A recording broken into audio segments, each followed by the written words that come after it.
During the 1930s, households faced uncertainty unlike anything we see today. Bank failures, economic instability and social upheaval forced families to rely on ingenuity to safeguard their money. Unlike modern safes or digital security, grandparents had to think creatively, using everyday objects and hidden compartments in their homes to keep cash safe from thieves and prying eyes. These secret cupboards were not just hiding places, they were practical survival tools. Understanding them offers a window into historical resourcefulness, and even teaches techniques you can adapt today for secure storage or prepping. They hid cash in walls and behind panels for complete invisibility. One of the most common methods was creating false walls or hidden panels.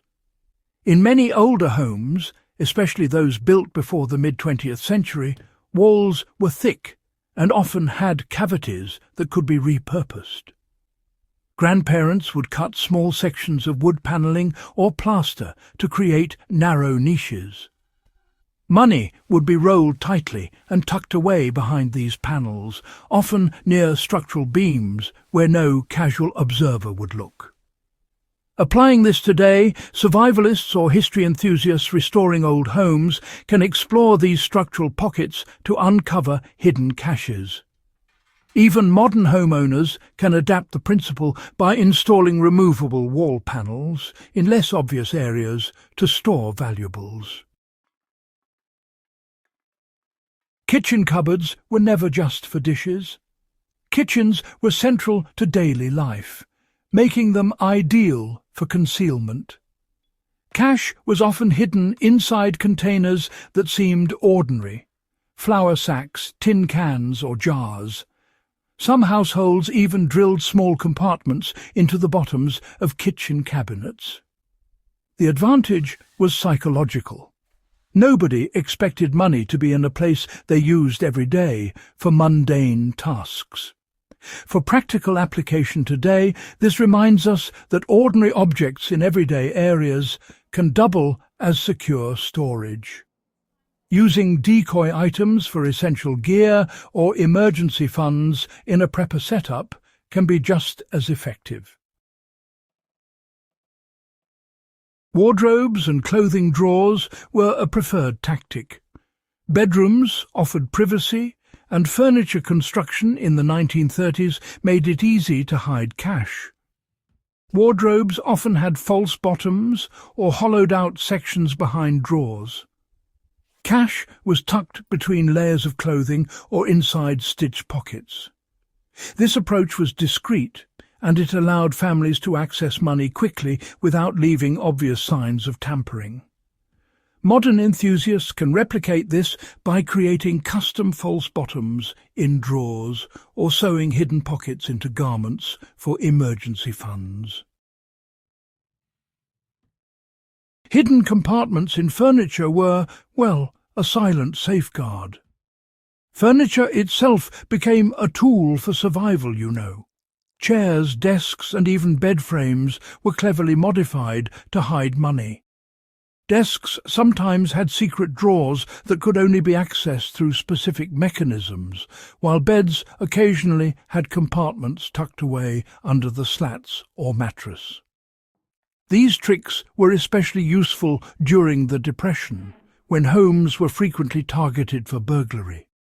Even today, antique furniture can still house these secret compartments, making it quite an intriguing area for collectors, historians, and honestly, anyone looking to store critical items discreetly. Fireplaces and stoves were, well, unconventional, but surprisingly effective. Some families went a step further, using fireplaces, chimneys, and wood-burning stoves as hiding places. Cash could be stashed in metal boxes and wedged between bricks or tucked under the hearth. The logic was simple enough. Burglars rarely looked where fire and smoke could damage their loot. In modern prepping, This principle translates to using spaces that are high risk or, just counterintuitive for storage. A robust, heat-resistant container hidden in an unlikely area can serve as a secure emergency reserve. Floors and underboards provided an added layer of protection. Floorboards were often raised or slightly separated in older homes, and this little gap became a prime location for hiding valuables. Money, wrapped tightly in cloth or paper, could be slid into these cracks, completely invisible to anyone just walking across the room. The strategy exploited a sort of natural trust in the floor's integrity. People just assumed nothing would be hidden where they stood.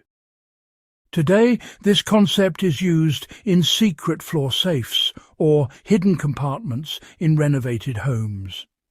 Survivalists can apply the same idea to store supplies or sensitive documents, all without needing any fancy modern hardware.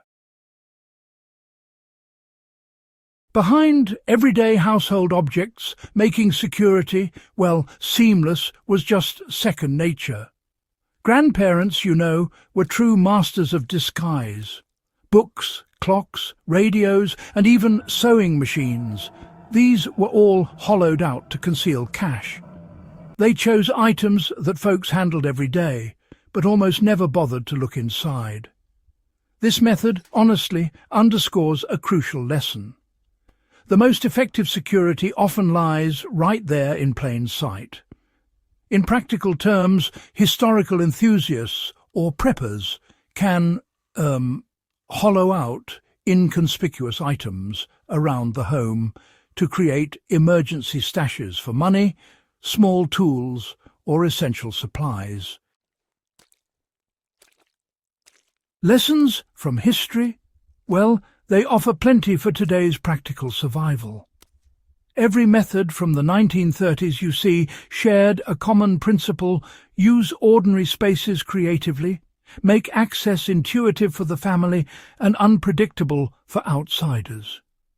For modern survivalists, these lessons honestly translate into actionable strategies.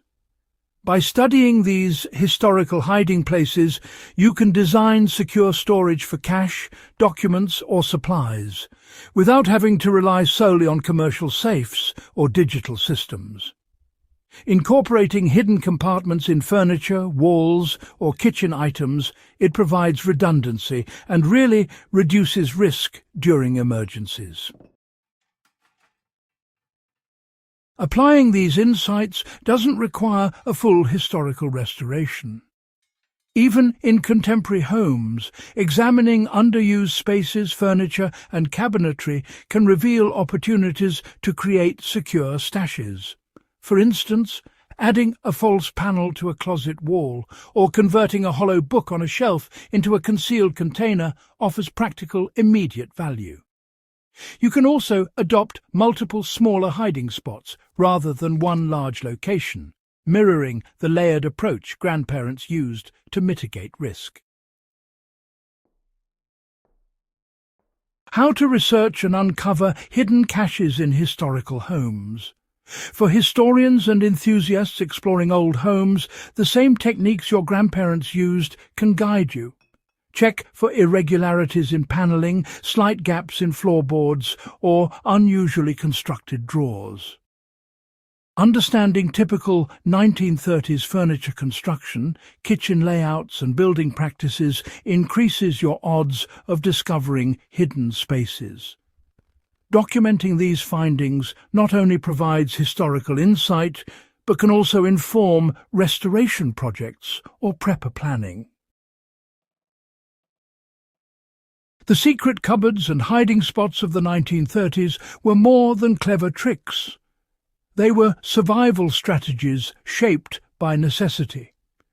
Studying them gives us practical lessons in security, resourcefulness, and historical ingenuity.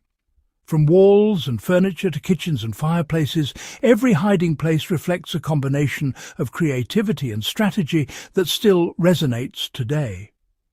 By applying these techniques, you can enhance personal security, preserve historical methods, and deepen your appreciation for the ways previous generations safeguarded their families during uncertain times.